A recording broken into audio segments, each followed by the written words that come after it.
What up, Cavs Nation? I'm your host, Ethan Sands, and I'm back with another episode of the Wine and Gold Talk podcast. We're coming to you ahead of the Golden State Warriors game on Friday, and the Cavs have already made history. It's the first time that Kenny Atkinson is going to get the face off against his former team after becoming the first coach in NBA history to reach 9 straight wins with a new team. Chris, I know it was hectic in New Orleans. I know you just got back. But talking to Kenny Atkinson, what he's been able to learn from Steve Kerr, but also what he's been able to see when it comes to Stephen Curry's game and how he's implemented that in some of the schemes that he's had for the Cavs. What have you thought about when it comes to their first meeting and how that's going to go? Because I know it's kind of hard going up against your old coach. It sure is. And you can tell that there's a lot of influence from the Golden State Warriors and from Steve Kerr in this Cavs offense. You know, Kenny Atkinson wanted to point out before the game last night against New Orleans that he hasn't changed things drastically on the offensive end, despite, what a lot of people have been talking about. It's been subtle changes to some of the things that they were trying to do as a team. And I think that was the right approach for Kenny to take. This was a team that made the playoffs in back-to-back years. It didn't need a huge overhaul. So obviously he changed up the rotations. It's more Donovan, Evan Mobley together, more Darius Jarrett together. He's stuck with a specific rotation. The guys who come off the bench for the second unit usually check into the game around the same time every night, barring something unforeseen that happens before that. And, they're obviously pushing the pace and the spacing is different and the principles are different and where guys are being placed on the floor, that's a little bit different too. So it's not as clunky.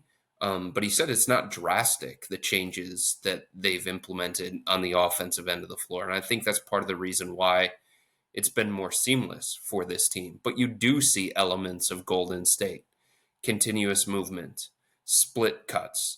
Now, JB Biggerstaff ran split cuts last year too. They just weren't as effective. And they just didn't have the same backing from Kenny's days in Golden State of how to best use those, when to best use those, like all those different things that he learned while he was with the Warriors. So you can certainly see some influence of what Kenny learned from his time next to Steve Kerr in Golden State. And the Cavs are definitely benefiting from it. And I think philosophically, what do the Warriors like to do? What do the Cavs like to do? There are a lot of similarities there, and I think it's going to make it really, really fun. And Golden State's playing extremely good basketball, and they just got Steph back too. We'll have to see on the status of Draymond Green. He's questionable for the game, but it should be a really, really fun game for the Cavs.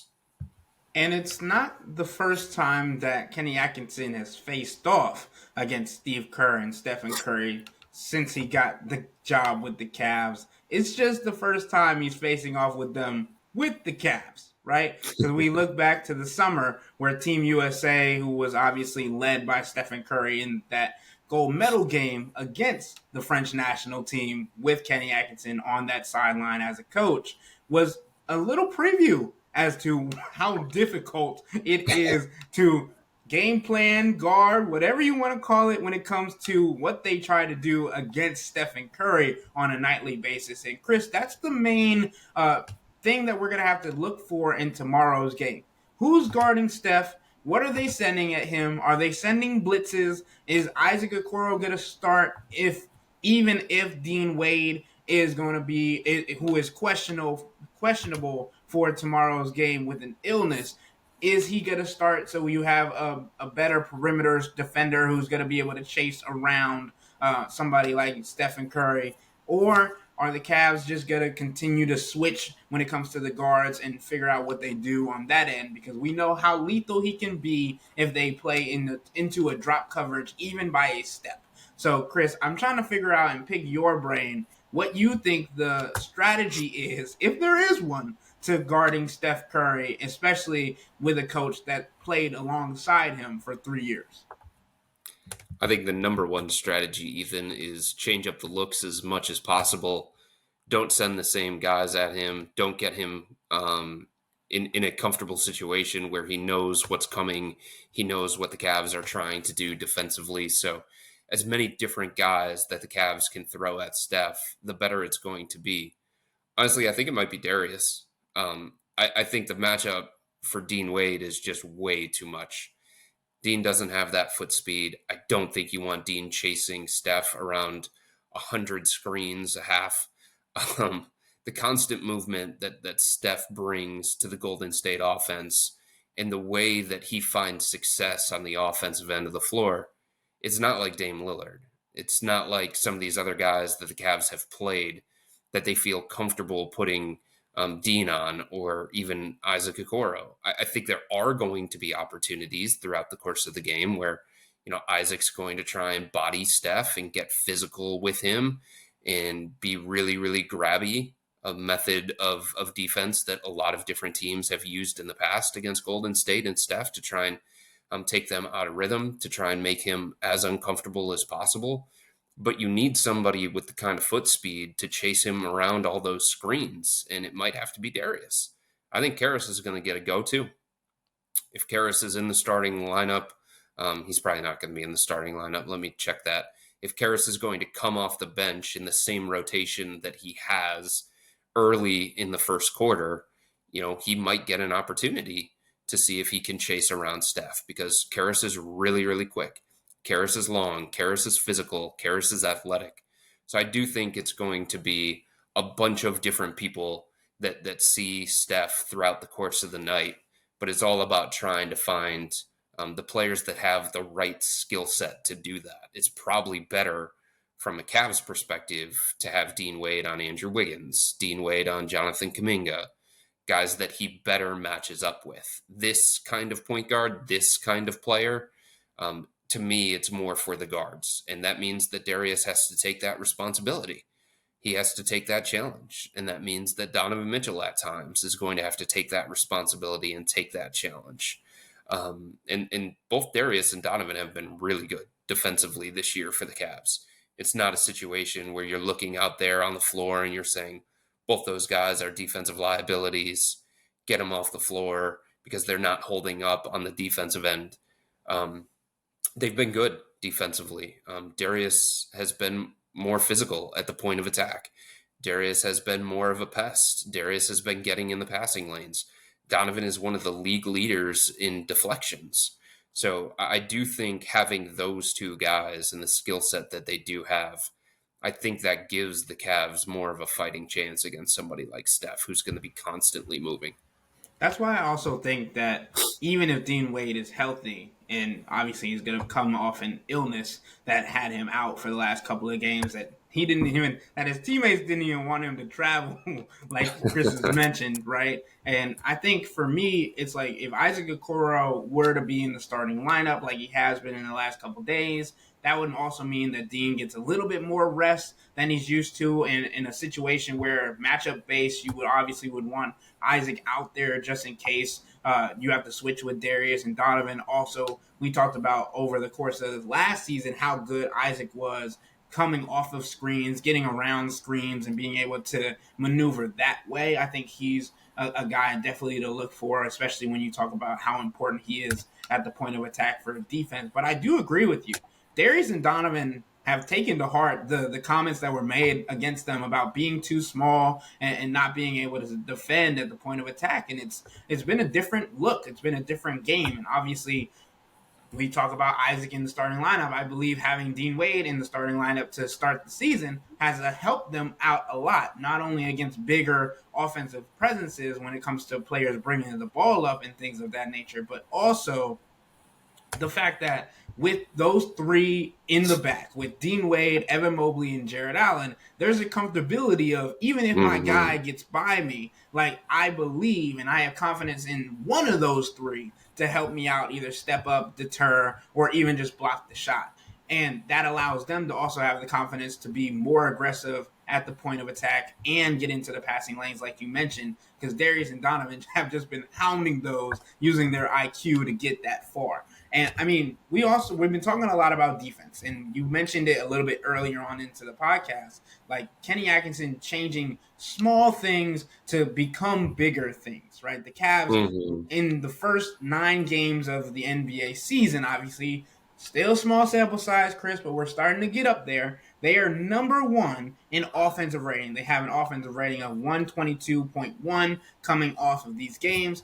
And the other thing that I wanted to mention when it comes to the Golden State Warriors is they beat the Boston Celtics just on Wednesday, which not only helped out the Cavs a little bit when it comes to standing wise, but also just understanding how tough it is to play against a team like the Boston Celtics, albeit without Jaylen Brown for the last couple of games due to an injury. But what that means in Steph coming back from an injury and how that's already been able to impact their scheme and how they've been able to continue, I believe it's a 5-game winning streak currently. The Cavs are going to have their hands full, and I'm very, very interested to see how they match up against this particular opponent. Again, like I said, so much about Golden State. This is a long road trip that they're in the middle of. I think it's the 4th game um, on a 5-city stop for the Warriors, coming off a very emotional game, an emotional win against the Celtics. They're having a voluntary shoot around on Friday morning, so that kind of tells you how they're managing this road trip and the early portion of this schedule. But if Golden State brings it, if they bring their entire roster and Draymond Green suits up and Steph Curry's engaged, it's going to be a fun matchup from the Cavs standpoint, and it's going to be another good measuring stick for this particular team because Golden State has been really good defensively. Golden State's been really good offensively. We know how explosive they can be offensively. And I'm curious to see, I think if we're being honest about it, I think you can make a legitimate argument. I don't even know if there's a close second because, New York's very different right now, and Orlando was missing Paolo. This is probably the best defense that the Cavs have faced. So we'll get to see their offense and the changes and the way that they've played and the rhythm that they've been in. We'll get to see them play against, the most formidable opponent from a defensive standpoint and see how this offense looks, see how this offense functions when there's not as much space, when there's a little bit more physicality on the perimeter, when there's more pressure on the shots that they're taking, when the closeouts are a little bit crisper and tighter and things along those lines. So I'm really, really interested specifically to see how this Cavs offense looks against the best defensive opponent that I think they've played to this point. Right. I mean, that would be an accurate statement because the Warriors are second in defensive rating in the NBA through their first 8 games of the season. Obviously, they're 7-1. So that's pretty good right there, right? And they have 103.8 as a team, which is suffocating. What was something we talked about with the Cavs last year. And I know, but I think those numbers are a little bit deceiving, and that's why I kind of hesitated to some degree. But I think they have the components on the defensive end, to bother teams enough where it may not be wholly a mirage. Like part of the reason why Golden State is number 2 in defensive rating is because they've played against Portland. They've played against New Orleans twice. They got Utah earlier. They got the Washington Wizards. But holding Boston to 112 the way that they did, that's impressive. And Draymond Green has talked about it. He thinks he should be in the Defensive Player of the Year conversation. Andrew Wiggins loves playing against the Cavs because of what they did to him, trading him the way that they did. He can defend. He's long. He's athletic. He can be bothersome for some of the smaller guards that the Cavs have. So I do think the components are there that make it so that maybe Golden State's not the second best defense in the NBA. Maybe that number is not entirely accurate. But I do think Golden State can be like a top 10 defense. And that's a really, really good challenge for this Cavs offense. 100%. And you also think about the Cavs and Kenny Atkinson still wanting to lean on their defensive identity. I think they'll be happy. I don't want to say happy. I think they'll be content with being a top 10 defense in the league, but it feels like they want something even more than that. Currently, they're number 9 in defensive rating. But Chris, I want to get into some questions from our subtexters at this point in the podcast to talk about where the Cavs are, but also where they're going and what could be on the horizon, right? And first, I got to shout out my first baseman from my softball league the other day. His name is Dave. He's from South Euclid. And I remember the first time I was playing in this league, and as I've said on this podcast a lot, I talk trash, and I'm not a quiet guy to any circumstance, to any means. So I'm talking trash, and he yells from the outfield at this point and goes, because he's on the other team, and he goes, do you have a podcast? And I was like, yeah, that's probably me. So that's great. Appreciate Dave. Always loved. It's happened a couple times this season, but I love hearing and seeing our listeners. But Dave talks a little bit about what the Cavs might need to get over the hump to beat a team like Boston 4 tries and 4 games in 7 tries when it comes to the playoffs. He says, I think in order to truly have a chance to actually beat a team like Boston or the best from the West, we need an upgrade at the small forward position. It does not have to be a star-type player, but a guy that has prototypical size and has the ability to stretch the floor and create a little bit as well as play decent defense. I love Dean Wade, but he seems to miss a lot of time through injury and illness. He also tends to lack confidence at times.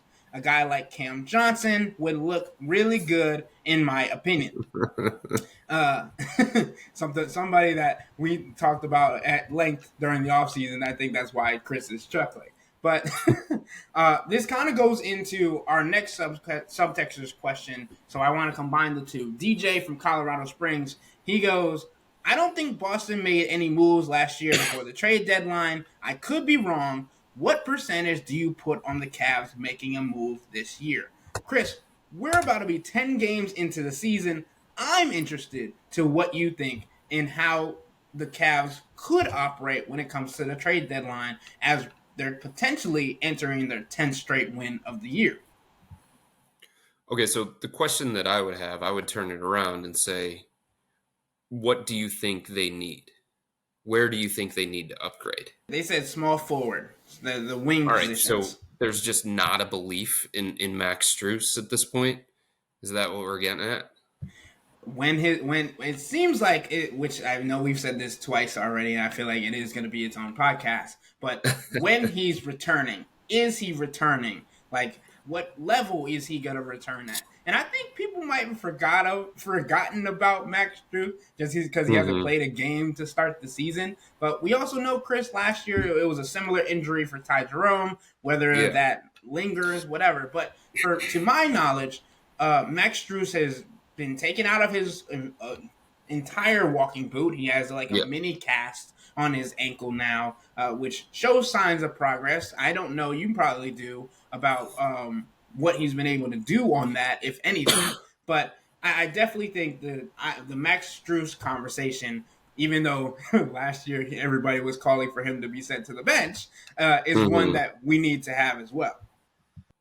I just think you have to be careful about shaking up a roster at the trade deadline because there are so many things that go into it. Is the guy the right fit in your system? Is the guy the right fit in your locker room? How does that mess with the hierarchy of the team? How does that mess with roles within the team? I think significant shakeups, and I do think changing your starting small forward, if that's where these subtexters want to go, I do think that's a significant change to a roster. It's a 9-0 team. It's a team that came into this season and we believed that they were legitimate contenders. Were they on the same tier as Boston? No. But they were lumped in that next group in the Eastern Conference, which it's pretty wide open beyond Boston. That was the feeling that we had coming into the year. And that's the feeling that I still have right now. Um, so I just think like the kinds of changes that our subtexters are suggesting are more for the off season. I think if you want to make a small move around the margins because you have an injury in the first half of your season and you need to add some more depth at the trade deadline, and you need to add somebody that can enhance like your ninth or 10th spot in the rotation, maybe your 11th spot in the rotation. Like, here's something. Given the history of Darius Garland with injuries, and given that Ty Jerome only played 2 games last year, and he's got a little bit of a history with injuries, and he's wearing like specialized ankle braces and stuff to protect his ankles, like, do the Cavs look at the trade deadline and say to themselves, hey, if we're really competing for a championship, do we need to upgrade the third point guard spot over Craig Porter Jr.? That's a move that maybe you look at. If the Cavs are looking into a situation where they start feeling like George Niang is going to tail off in terms of his production, George Niang is not going to be as reliable in a playoff environment because of some of his defensive limitation. I'm not saying that they believe this. I'm not saying that Kenny Atkinson has hinted at this. But if that's something that they start thinking, then do they go out and try and make a minor move to upgrade that particular spot in their rotation? Those are the kinds of things that I think this front office will kick around. Those are the kinds of things that I think this front office needs to kick around. I think they'll be active in the buyout market. I think when you're a team like the Cavs and, you have 10, 11 guys that you feel really confident in with your rotation, and you're a team that has legitimate title aspirations, and you're a team that seems to have a player-friendly offensive system, that's going to be a draw.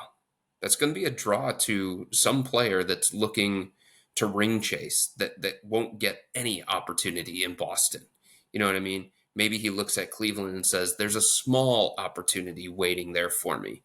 So I think the buyout market is something that the Cavs will be able to explore, and I think they'll be appealing to some potential free agent at that point in time. But I just think a drastic shakeup for any team that has solidified itself, if the Cavs continue on this pace and they're top 10 in offense and top 10 in defense, and they look like a real threat in the Eastern Conference, I just don't think those kinds of teams make drastic shakeups at the trade deadline, especially given the fact that, they don't have a ton of draft capital and they don't have a ton of pieces that they would consider quote unquote expendable. You know what I mean? Like the kinds of moves that you're talking about, those can be costly. And I just don't know that the Cavs have the assets to do those kinds of things. And I don't believe that they'll have the desire to do those kinds of things at the trade deadline. This is also a team that is highly built on its continuity, its camaraderie, its chemistry that it has built from being together for multiple seasons, right? And like obviously my biggest thing or my biggest question to subtexters and listeners is how mad are you gonna be if they don't make a move like during the trade deadline, right? Because for me, it's this team has talked about it for the entirety of the season. Chris has reported on it, written on it, talked to the guys about it. Like, this is a team that enjoys playing with one another. And it is because of how long and how good they have gotten to know each other that they know exactly where people are going to be. I remember watching a video on Twitter, I think it was to begin the season, where Steph Curry like inadvertently tossed a pass to a spot that Klay Thompson usually would have been at, right? Like, you get to play with somebody for so long, it becomes habit to expect and know where people are going to like the ball, want the ball, and those types of things. And it'll make them play to a different level because there is less of an expectation or less of a thought process and more just fluid movement. And you don't get that by bringing in and plugging in a random player, especially not in your starting lineup. This becomes it can become an issue, right? When it talks to like, where are my minutes now going? Are they going to get more minutes than the last guy, or whatever it may be, whatever the conversation is? Things change and can change drastically with just one move in this league, much rather trying to move a bigger piece, right? That's why Kobe Altman talked a lot this past off season about how it didn't make sense to move Darius or Jared Allen because they hadn't truly seen it not work. There were statistics that said that it did work. And I feel like they are going to continue to lean on those stats already, especially if you talk about being 10-0 or 9-0. And Chris, just a little history, right? Because I'm having an article come out tomorrow on these teams. There are 21 teams in NBA history that have started 9-0. The Cavs are one of them. So, like, this is not only something that is, like, obviously precedented, but, like, it is special. And you don't want to mix it up or mix and match unless you are certain that the move that you make is going to have a substantial impact on winning when it comes to the playoffs. Like, so many people are looking at Max Strus and they're saying to themselves, Ethan, there are more talented small forwards out there. And that's true. And you can sit there and you can say, okay, there are guys out there that are better equipped to deal with Jaylen Brown and Jason Tatum because they have a little bit more height. They've got more size. And that's true too, right? But, like, who are those guys?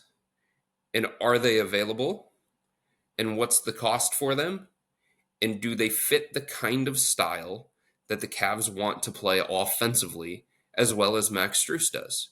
I don't know about you, Ethan, but I think the Cavs are very excited to see what this all looks like with Max Strus in the starting lineup. His movement creates chaos.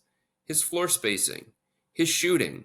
They can weaponize Max the same kind of way that they've been able to with Sam Merrill coming off the bench, right? So if you think about Sam Merrill and how he fits in this system and the impact that he's made off the bench, now start to envision Max Strus doing those same kinds of things, while at the same time getting more minutes, while at the same time playing alongside Darius Garland, Donovan Mitchell. So they just need, if you're talking about the makeup of this starting lineup, two ball-dominant guards, two guys in Evan Mobley and Jared Allen who are really, really good in pick-and-roll stuff, who are really good in two-man game type stuff. And then you say, like, okay, what do you need surrounding those guys? You need somebody with a skill set like Max Strus. So if he's healthy at the trade deadline and the Cavs believe that he's playing well and he's effective around that time, I don't know how they could look at the situation and say, like, we need a clear-cut upgrade on him, and that guy exists in the trade market. You know what I'm saying? Like, you can sit here and you can have these conversations about Jimmy Butler. And what does Miami do if Miami continues to blow second half leads and they continue to flounder and they continue to ride the treadmill of mediocrity, right? You can sit here and you can have conversations about Brandon Ingram if New Orleans doesn't turn it around, and you can have conversations about Jeremy Grant. But from a stylistic standpoint, do those guys that I just mentioned, do they fit better alongside this starting group in this offense? I'm not convinced that they do. So they're more talented than Max. They're probably better overall players than Max. But fit is a big component of this thing. Fit is a big reason why teams win championships. It's not the only reason, of course. There's a bunch of reasons why teams win championships. But you hear all the time about guys that understand their roles, guys that fit the kind of dynamic that the roster allows. They fit the kind of style that the team wants to play at both ends of the floor. So I just think you have to be careful when it comes to the Max Strus conversation, because the Cavs need the things that he provides, especially in this starting lineup. And I think they need the things that he provides a little bit more than they need the things that Brandon Ingram does best, or Jeremy Grant does best, or like Zach LaVine does best. And I'm just throwing out names because those are the names that you're going to hear mentioned the most, especially around the time of the trade deadline. And I don't think, for me, I don't think the Cavs are looking right now. Right? It's funny for me to say this, the amount of times I bring up things, but I think it's too early to be having this conversation, Chris. And I know it's also a small sample size, obviously, with Dean being out for a couple of games, and then also just how the rotations work based on how much Dean Wade has been out. But I think I think the stat is still true. The Cavs' core four offensive rating in offense over 100 possessions is better without Dean Wade on the floor. So then you think about the matchups of throwing Max Strus into that, right? And for me, Chris, the most exciting thing that I'm looking forward to watching when Max Strus comes back is a spaced out lineup, a 5-out lineup of either Darius or Donovan running the 1, Sam Merrill at the 2, Max Strus at the 3, Dean Wade at the 4, and Evan Mobley at the 5. Like, that sounds to me like a dangerous 5 for an offensive just juggernaut, right? And this is already a team that has seen and made improvements on the offensive end with Kenny Atkinson's system, the little tweaks that he's mentioned he's made, right? Imagine adding Max Strus to that. Imagine a high volume shooter that doesn't always need the ball. We've seen him as a screener, a cutter, and he also has the 2-man game with Evan Mobley that has already begun to grow. What does that look like in this new offense with inverted pick and roll with Max and Evan instead, and what it looks like for pick and pops, right? Like, those are the things that I'm looking forward to based on what Max Strus could do. This is going to end up being its own podcast. but Max Strus's impact, as we mentioned last season, as we talked about added abundance, he is one of the most impactful players on the Cavs. You don't get the third best net rated player on a season in the season that got them to the Eastern Conference semifinals without being that, without doing that, without being reliable in minutes as well. And here's the other thing, Ethan. I totally get the appeal of Cam Johnson. I've been talking about Cam Johnson for years on this team. Shoot, the Cavs have been talking about Cam Johnson since 2019 when he came into the NBA, when they were hoping that he was going to fall to their range in the 20s, and then all of a sudden he vaulted up the draft and he went in the lottery. The Nets like Cam Johnson too. He was part of the Kevin Durant trade. So they're not just going to be overly willing to move on from Cam Johnson. And, okay, let's say that they do decide to have those conversations. There are going to be many suitors for Cam, right? Are the Cavs going to have enough in terms of assets to appeal enough to Brooklyn to win that quote-unquote bidding war? And there's one more layer to this whole thing. He makes $23 million a year. So the Cavs have to find $23 million in salary just to start there, just have any kind of realistic conversation about a deal going through. So who are you talking about? Max Strus? Max Strus and Dean Wade? Like, just from a salary perspective? You going to do that? Like, that's really risky. That's really, really risky when you know the kind of impact that Dean Wade can have, especially on the defensive end of the floor, and the belief that you have in Max Strus. Is Cam Johnson that much of an upgrade to send away, potentially, this is just hypothetically, 2 components of your every night rotation, 2 guys who could theoretically start for you at small forward? All right, Chris. I don't know that it is, Ethan. I don't know that it is.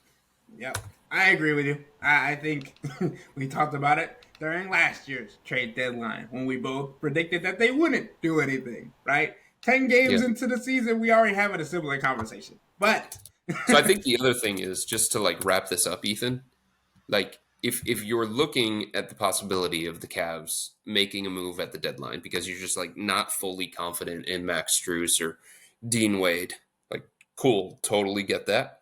And if you think that a move needs to be made in order for them to better match up with Boston or climb into that championship tier. The thing that I would suggest is set your sights a little bit lower and look for somebody who's got like a salary in the range of 15 million and below.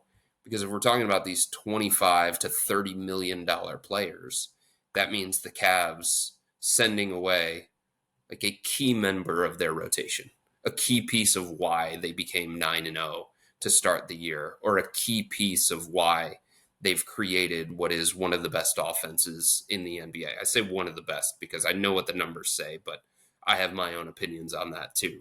So once you start talking about those bigger named players, they come with bigger salaries.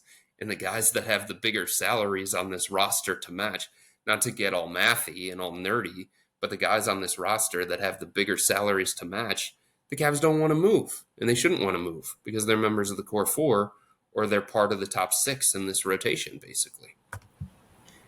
Yep. Conversations that I think we both can agree are way too early to be having, especially when this team Never is... too early. Never too early. Are you kidding me? for those that aren't watching on on YouTube, that's sarcasm. But I just think this is a conversation where trading guys on a team that is undefeated, the only undefeated team in the NBA, and just reached franchise history by eclipsing 9 straight wins, like that's just, it's so funny to me. It's so funny. But that's what we got to do. We talking to our subtexters. Love hearing from them. Love all their thoughts, all these things. But with that being said, that'll wrap up today's episode of the Wine and Gold Talk podcast. But remember to become a Cavs Insider and interact with Chris, me, and Jimmy by subscribing to Subtext. This is where you can send your questions for next week's Hey Chris episode. Sign up for a 14-day free trial or visit cleveland.com/Cavs and click on the blue bar at the top of the page. If you don't like it, that's fine. All you have to do is text the word STOP. It's easy, but we can tell you that the people who sign up stick around because this is the best way to get insider coverage of the Cavs from me, Chris, and Jimmy. This isn't just our podcast, it's your podcast. And the only way to have your voice heard is through Subtext. Y'all be safe. We out.